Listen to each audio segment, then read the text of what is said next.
Hi, it's the Rawesome Vegan Gal here, and today we are going to do one of my healthy topic videos. And the topic for today is vitamins. Now, I'm not talking about vitamins that you buy in a bottle or a pill or liquid form type supplements. I'm talking about the vitamins that you get in your actual food, meaning they're naturally occurring. Now, I know there are some good quality vitamin and supplement companies that do take from food sources. But the problem with that is it may still benefit you, and I know I personally have used some in the past, but I once saw a very interesting video, and it'll kind of get you thinking.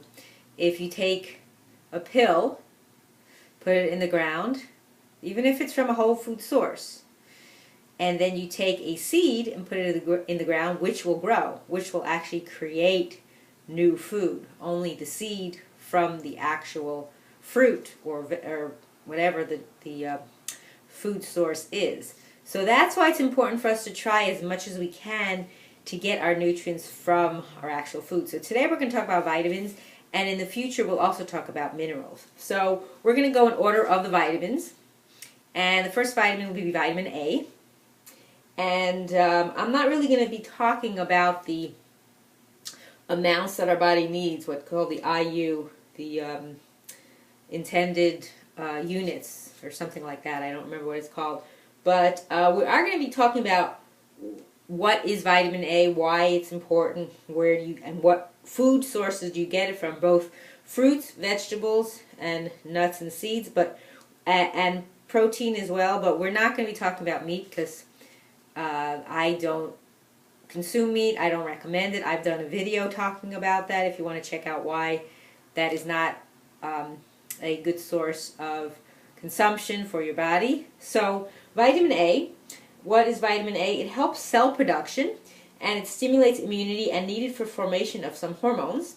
It helps vision and promotes bone health, bone growth, tooth development, and helps maintain healthy skin, hair, and mucous membranes.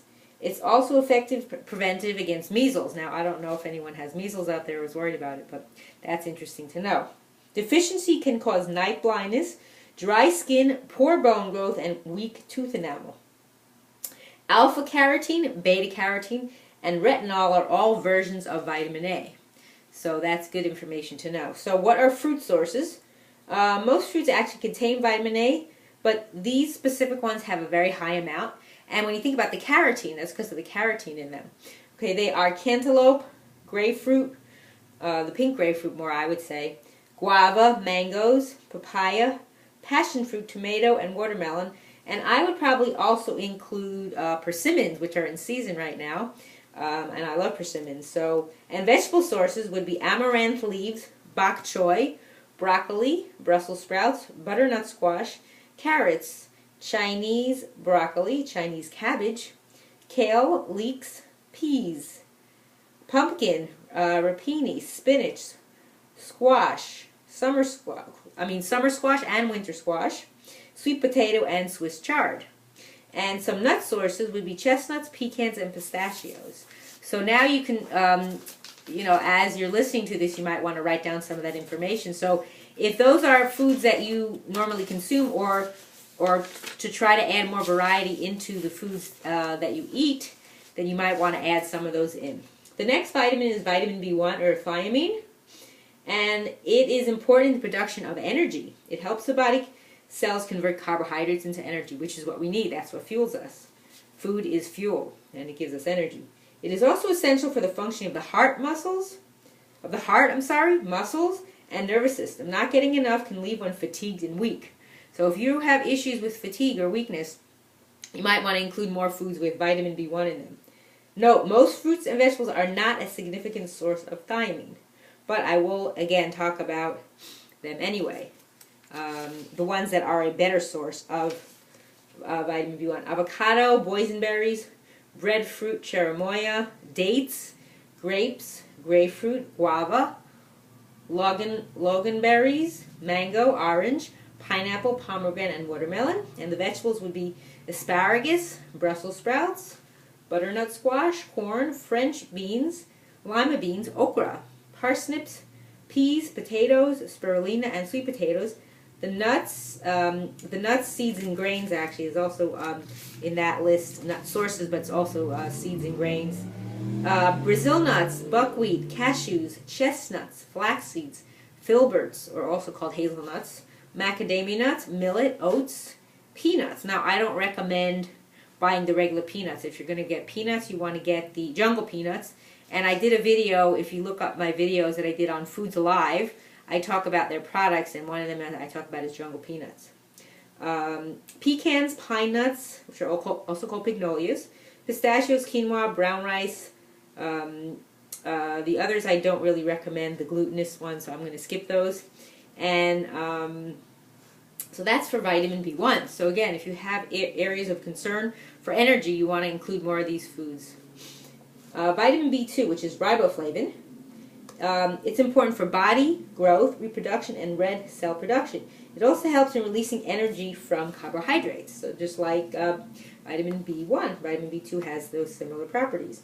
So what are the food sources? Fruit sources are avocado, banana, cherimoya, dates, grapes, lychee, mango, mulberries, passion fruit, pomegranate, and prickly pear. So again, some of these fruits you may have not ever tried before, so you might want to, if you see them in the store, some of them are more tropical, or if you go to an Asian market or type of market that might have those foods, you might want to try them out. It's always nice to try something new. The vegetable sources are amaranth leaves, artichoke, asparagus, bok choy, Brussels sprouts, Chinese broccoli, French beans, lima beans, and mushrooms. Also peas, pumpkin, spirulina, winter squash, sweet potato, and Swiss chard. And then the nuts, seeds, and grains that are a source of vitamin B2 are almonds, buckwheat, chestnut, oats, quinoa, and let's see, and that's all. Next, we're on to vitamin B3, which is also called niacin. Niacin assists in the functioning of the digestive system, skin, and nerves, and it's also important for the conversion of food into energy. So it seems like all the B vitamins are important for our energy sources. So again, if you're low on energy, start adding more of these to your food consumption. So fruit sources are avocados, boysenberries, breadfruit, cherimoya, dates, guava, loganberries, lychees, mango, nectarine, passion fruit, and peach. The vegetable sources are artichoke, butternut squash, corn, mushrooms, okra, parsnip, peas, potatoes, pumpkin, spirulina, spaghetti squash, winter squash, and sweet potato. And the nuts, seeds, and grains sources are barley, buckwheat, peanuts, sunflower seeds, and the rest, like I said, I'm not into the staying away from glutinous or wheat or anything. I don't recommend them. Okay, next vitamin, still in the B family, is vitamin B5, which is also called pantothenic acid. And it is essential for the metabolism of food, as well as the formation of hormones and good cholesterol. Fruit sources, avocado, black currants, breadfruit, cherimoya, dates, gooseberries. And again, that's not a goose. It's an actual berry. Grapefruit, guava, pomegranates, raspberries, starfruit, and watermelon. And vegetable sources are broccoli, Brussels sprouts, butternut squash, corn, French beans, mushrooms, okra, parsnips, potatoes, pumpkin, spirulina, spaghetti squash, summer squash, winter squash, and sweet potatoes. And then the nuts, seeds, and grain sources are buckwheat, chestnuts, oats, and sunflower seeds. On to the next B vitamin would be vitamin B6, which is also called pyridoxine. I don't know if I'm pronouncing that right. It plays a role in the creation of antibodies in the immune system. It helps maintain normal nerve function and acts in the formation of red blood cells. And it is also required for the chemical reaction of proteins. The higher the protein intake, the more need there is for vitamin B6. So be aware of that. If you take more protein, you need more B6. Too little B6 in the diet can cause dizziness, nausea, confusion, irritability, and convulsions. The fruit sources of vitamin B6 are avocado, banana, breadfruit, cherimoya, dates, gooseberries, grapes, guava, lychee, mango, passion fruit, pineapple, pomegranate, and watermelon. The vegetable sources are amaranth leaves, bok choy, broccoli, Brussels sprouts, butternut squash, celeriac, corn, French beans, green pepper, kale, lima beans, okra, peas, potatoes, spirulina, spaghetti squash, winter squash, and summer squash, I'm sorry, winter squash, not summer squash, sweet potato, and taro. Now, I know it said green pepper in this list for vitamin B6, but I'm not a big fan of that. And the reason is because green pepper is actually an unripened pepper. I don't know if that's what I've been taught, and I've learned that that's why they have that bitter taste. And I never liked them when I was a kid. They'd always come up in my mouth, like the taste of it, and I never liked it. And then I learned why. So I really don't recommend those. As a rule. Okay, then the nuts, seeds, and grain sources for vitamin B6 are chestnuts, filberts, pistachios, pumpkin seeds, brown rice, sunflower seeds, and walnuts.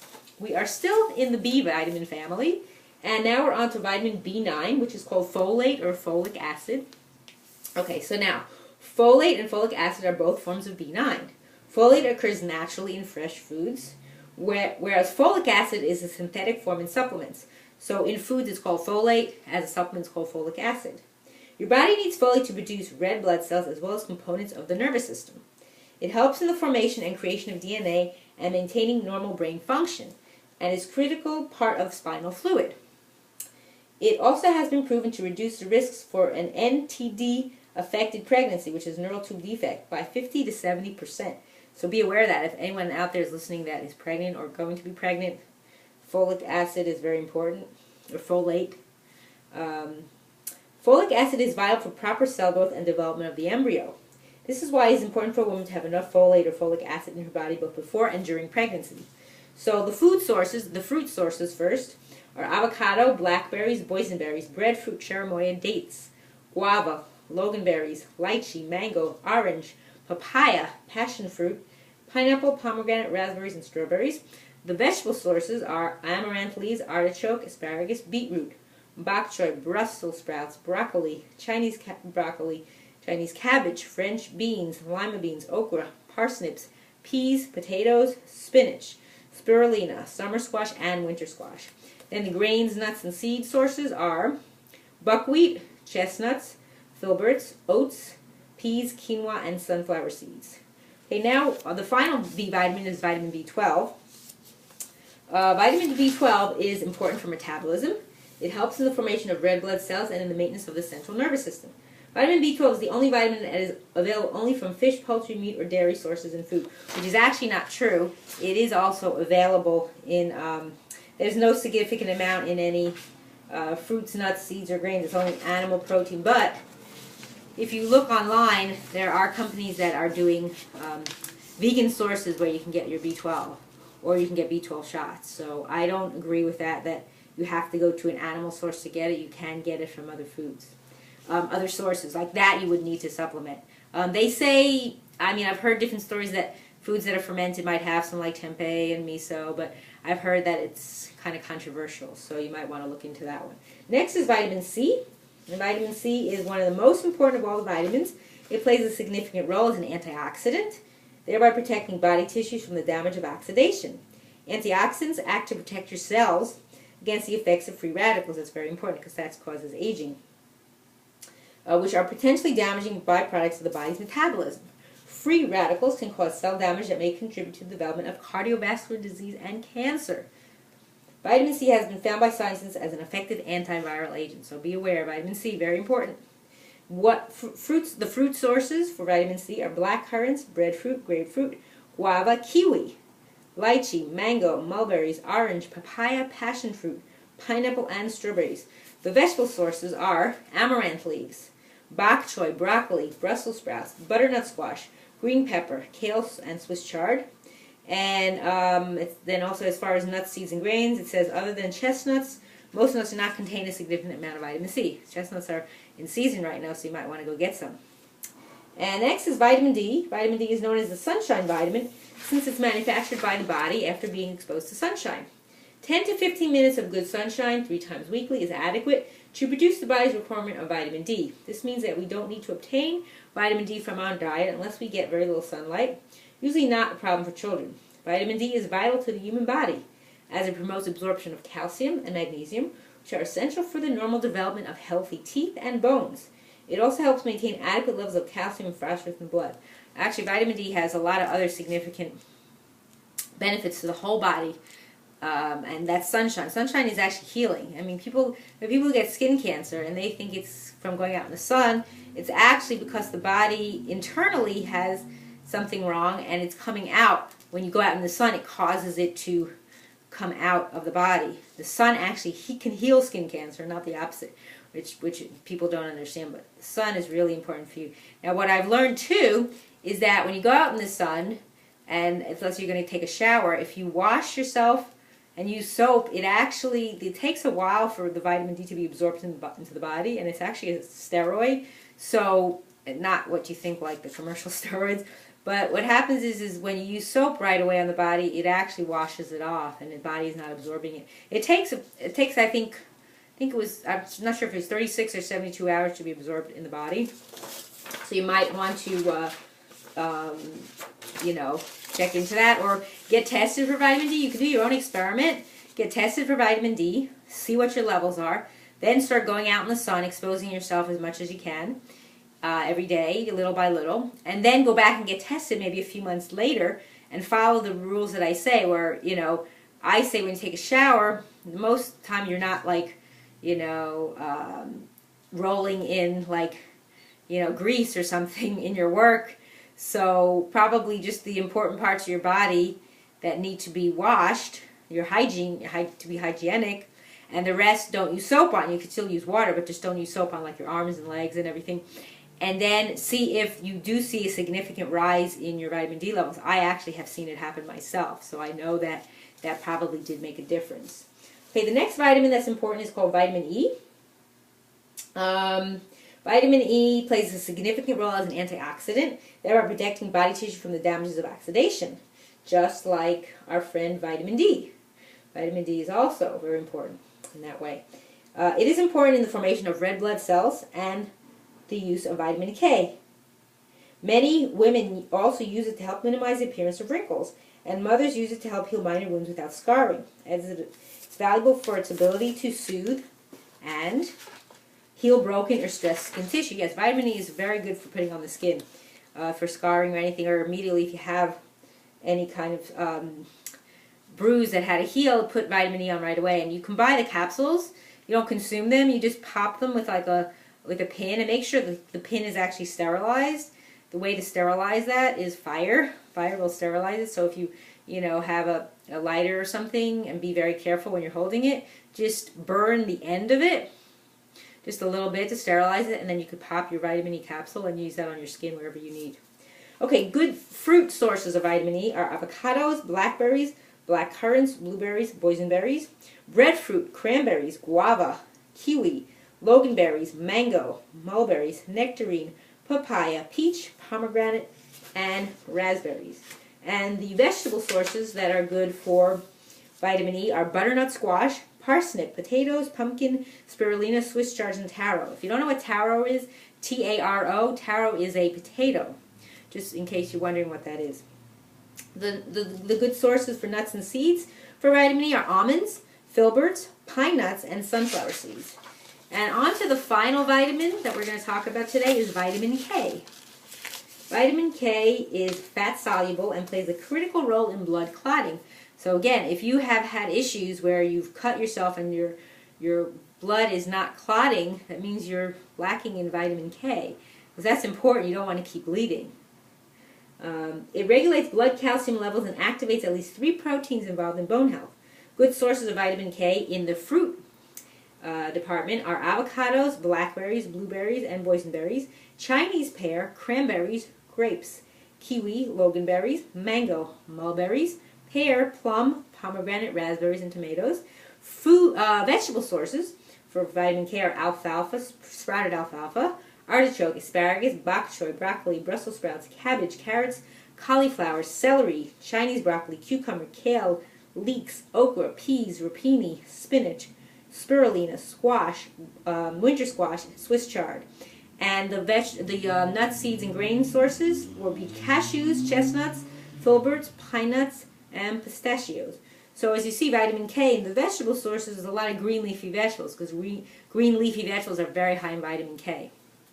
So that covers all the vitamins that we're going to talk about today, and I hope that really gave you some food for thought, so to speak, of what other foods you can incorporate if you're not already using them, because it's important to get a variety anyway in the foods that we eat. So now if you want to think more about the vitamin sources of the foods you eat and which ones you can add if you're having any issues that I mentioned around those vitamins that you want to improve, you might want to look into that. So I want to thank you for watching. This is the Rawesome Vegan Gal.